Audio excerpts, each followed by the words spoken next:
पाकिस्तान के इंतहाई सीनियर कानूनदानों में से एक बहुत ही रिस्पेक्टेड कानूनदान हैं मोहतरम अकरम शेख हमारे साथ मौजूद हैं, माहिर आईन व कानून। बहुत बहुत शुक्रिया शेख साहब, आपने हमें ज्वाइन किया है। अब हमारे सामने वाज़ेह तस्वीर है कि ये पूरा मामला हुआ क्या और अदलिया ने और चीफ जस्टिस साहब ने और सुप्रीम कोर्ट ने इसको कैसे डील किया।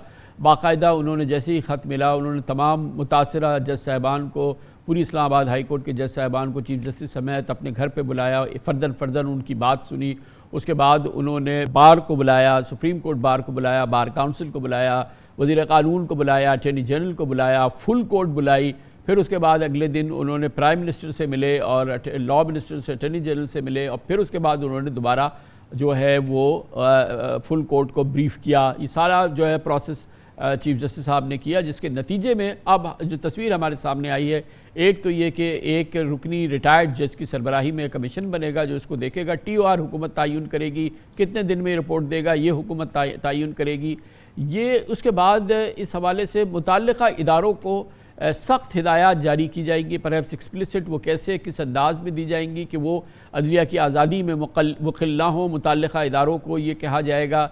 फिर कानून साजी की जाएगी जो कि फैज़ाबाद धरने का ख़ुद जस्टिस कादी फ़ाइज़ ईसा का केस है, उसके पैराग्राफ पैराग्राफ 53 के हवाले से, और इस बात को यकीनी बनाया जाएगा कि आइंदा इस किस्म की सूरत हाल ना हो और उस पर कानून साजी मुकम्मल तौर पर हो जाए। गोया कि कॉम्पोजिट ट्रीटमेंट थी इस मामले की जो चीफ जस्टिस साहब ने दी और उसका सलूशन भी एक कॉम्पोजिट किस्म का सलूशन सामने आया है। कितनी तसल्ली है आपकी?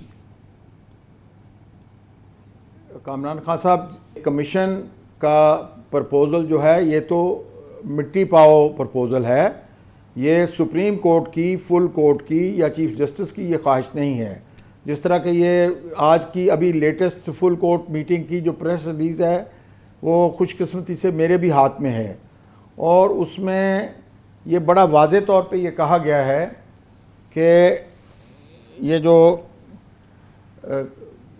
पैराग्राफ 53 फैज़ाबाद धरना केस, उसके मुताबिक कानून साजी की जाएगी और जो इंडिपेंडेंस ऑफ जुडिशरी को सिक्योर करने वाले जितने भी एक्शंस हैं वो लिए जाएंगे।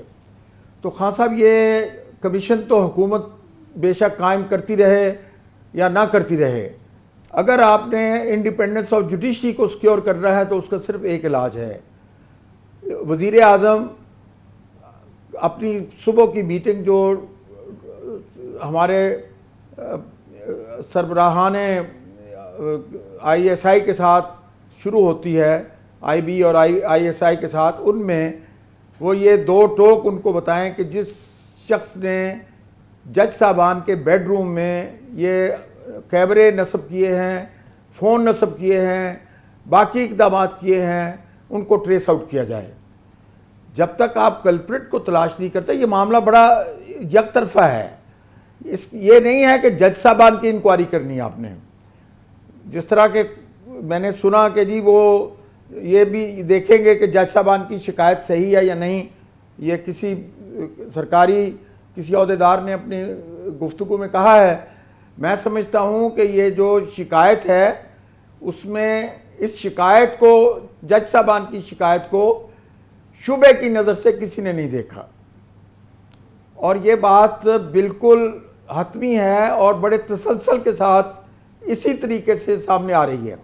अभी आपने वो जिस तरह मैं कह रहा था कि जुल्फ़िकार अली भुट्टो रेफरेंस देखा, ये जनाब शौकत अजीज़ सिद्दीकी साहब का केस देखा, अब ये 6 जज साहबान का ख़त देख लिया, तो इसमें किसको तलाश करना है? आपने वजारत दिफा के अंदर कल्प्रिट्स को तलाश करना है, कौन है वो? वज़ीर आज़म अपनी मेहरबानी से अपने जो सरबराहान हैं उनको कहें या कमीशन में किसी साबिक DG ISI को मुकर्रर कर दें ताकि आसानी हो उनके लिए कि कौन किसको सज़ा देनी है और किसकी जिम्मेदारी फिक्स करनी है, किसको कोर्ट मार्शल करना है।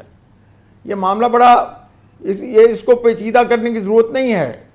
जजेस are not on trial. Judges are, by writing a letter, they have committed no offence. They have sought protection of the Supreme Judicial Council.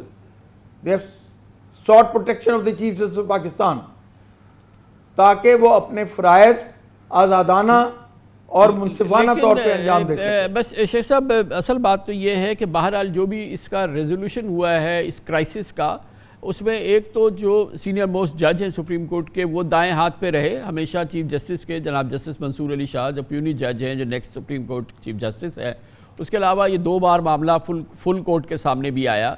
गोया कि इस रेजोल्यूशन की ओनरशिप जो है वो सुप्रीम कोर्ट के पास है, और वही अल्टीमेट इस सिलसिले में फोरम है जहां पर हम जा सकते थे इस मामले को लेके। तो जो भी नतीजा निकला है आपको वो यही सुप्रीम कह रहा कोर्ट ने निकाला है। Sir,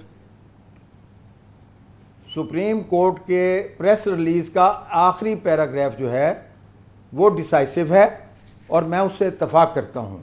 that is multi dimensional, that is not just constituting an inquiry commission, that is side by side taking action to protect independent. जी, जैसा कि इसमें कहा गया है कि prime minister has assured that he will be taking other appropriate measures to ensure an independent judiciary, including issuance of directions to the relevant departments and initiating legislation in accordance with the paragraph 53 of suo motu number 3/2017 in the Faizabad Dharna judgment। तो ये एक, जैसे कि मैंने अर्ज़ किया कि काफ़ी एक कॉम्पोजिट किस्म का इसमें जो एक्शन है वो दरकार है हुकूमत की जानिब से। बिल्कुल, और ये कॉम्पोजिट एक्शन ही इसका हल है, कमीशन हल नहीं है। इसका कमीशन हल नहीं है, यही कंपोजिट जो डायरेक्शन है और जो तय किया गया है वही हल है इसका।